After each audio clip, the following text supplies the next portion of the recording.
please give a huge warm welcome to Will Marler.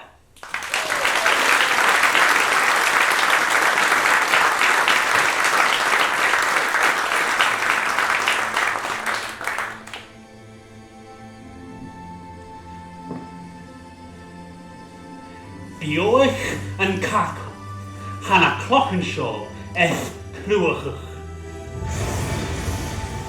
Ha fatch yn och diag paing och cog mite. Han fashing figid sa paing ya shak mite cangoch.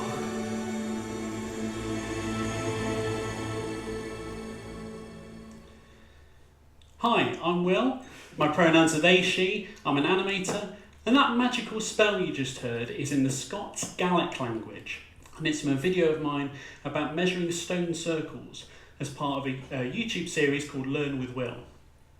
I wrote the spell in English, two people translated it into Gaelic, along with recording audio clips explaining how to pronounce it, and my friend Chris learned and performed it for the final video.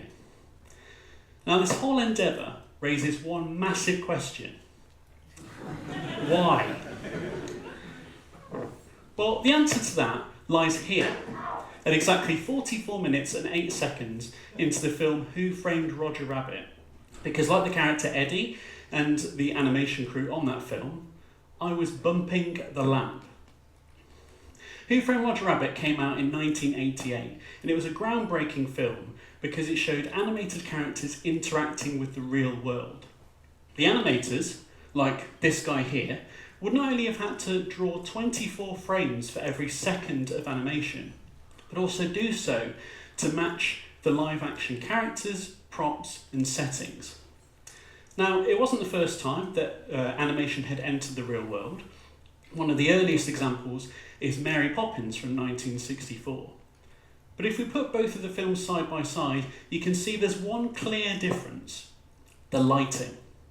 In this shot from Mary Poppins, there's a clear disconnect between the animation and live action. They don't feel like they're sharing the same space. Whereas for Roger Rabbit, they made sure that all the animated characters would follow the same rules of light and shadow as the live action stuff. Now, that would have been a difficult task, sure, but nothing too daunting, so long as the light source didn't change. Let's go back to this scene in the Rotgut room. As soon as Eddie hits his head on the light, it starts flying all over the place, so that the lighting changes dramatically every second. This one clumsy act made the work of lighting and shading Roger suddenly way more complicated. This wasn't Bob Hoskins making a mistake, this was in the script. It wasn't some important plot point that they had to keep in. They did it just to show how cool their lighting process would look. They purposefully made the animation process way more complicated just to push themselves. They bumped the lamp. From that point on, bumping the lamp came to refer to animators going the extra mile, often at great expense, and often for things that would probably go unnoticed. Another great example of bumping the lamp comes from Pixar's 2004 film The Incredibles. Now, you could argue that making that film at all in the mid-2000s was one big bumping the lamp, because they had all the stuff that computers were really bad at doing 20 years ago. Humans, muscles, hair, cloth, fire, water, and so on. But I don't want to talk about all the fight scenes, all the explosions, or the running on water. I want to talk about this, the moment that Mr. Incredible finds out his supersuit is ripped. In 3D digital animation, things like hair and cloth are rarely animated by hand. The stuff that interacts with it is animated, but hair and cloth itself is simulated by an entirely separate studio department. Now, simulation is itself a whole other world of difficulty, so much so that on the Incredibles DVD, they included a blooper reel of all the times it hilariously went wrong. This one shot that lasts 2.6 seconds took Pixar 3 months to complete.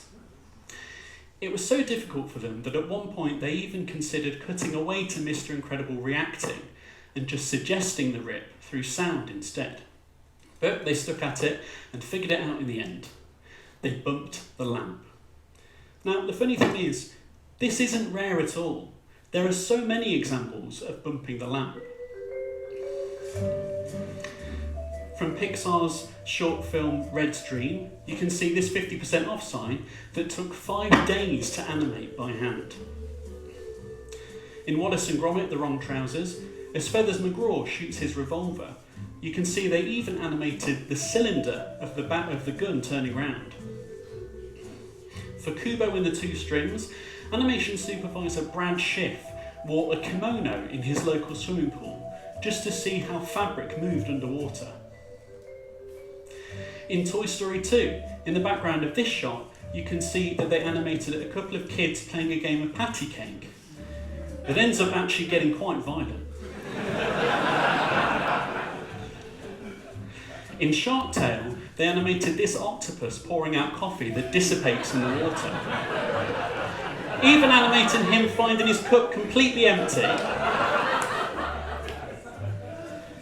For Soul, they filmed musician John Batiste with 35 GoPros just so they could get reference footage for Joe's piano playing. And they even went so far as to animate the tendons moving on his hands. In The Simpsons, when Homer starts slapping people with a glove to challenge them to a duel, he sings to the tune of Love Shack by the B-52s. They then cut to a completely produced version of that song and even got the B-52s to sing it.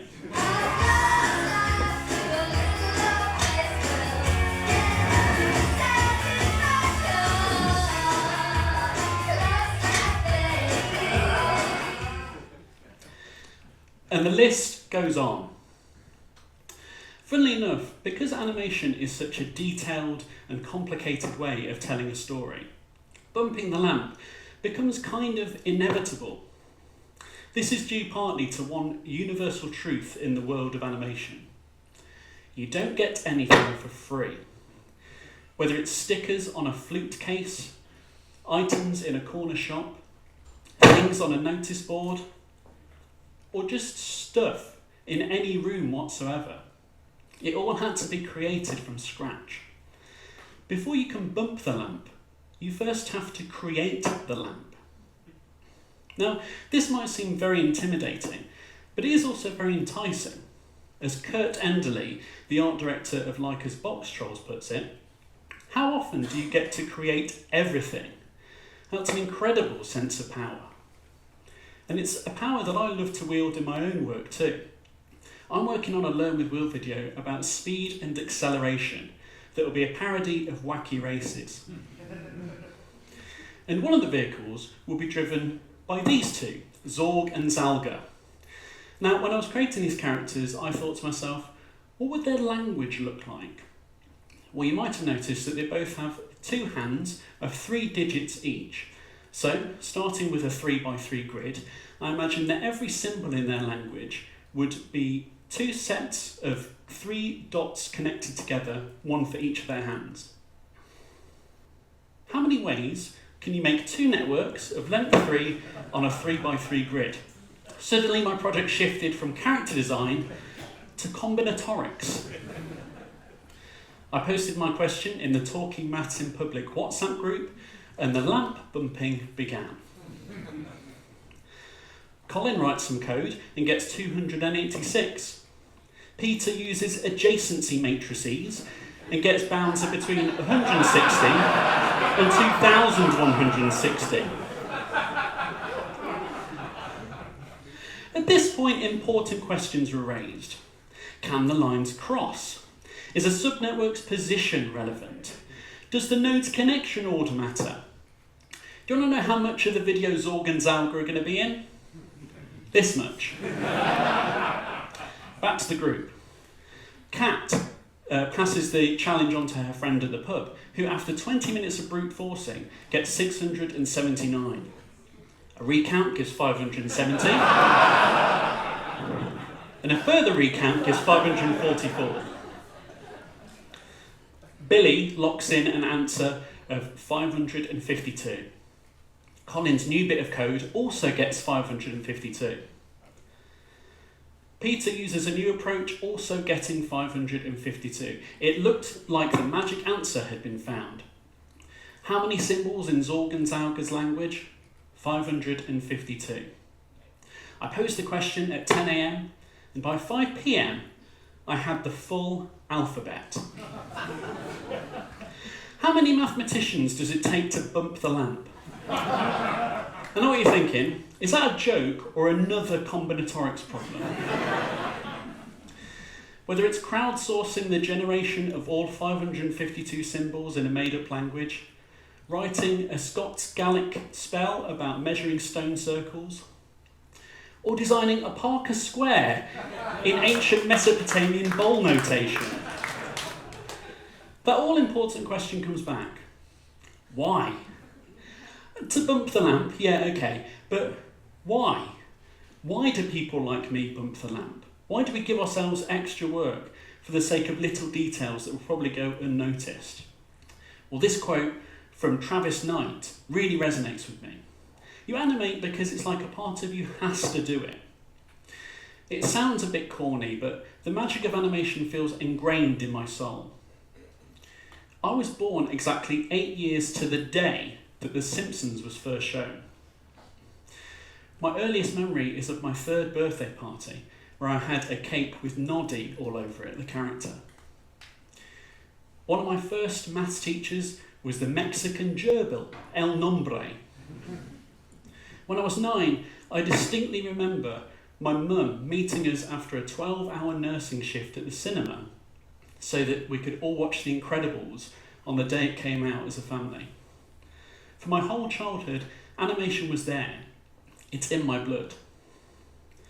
Earlier, I showed you a photo of the animators on Who Framed Roger Rabbit and took a guess as to what this guy would have had to do on the film.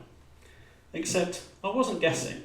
This 20-something floppy-haired animator is Adrian, or, as I know him, Uncle Adrian.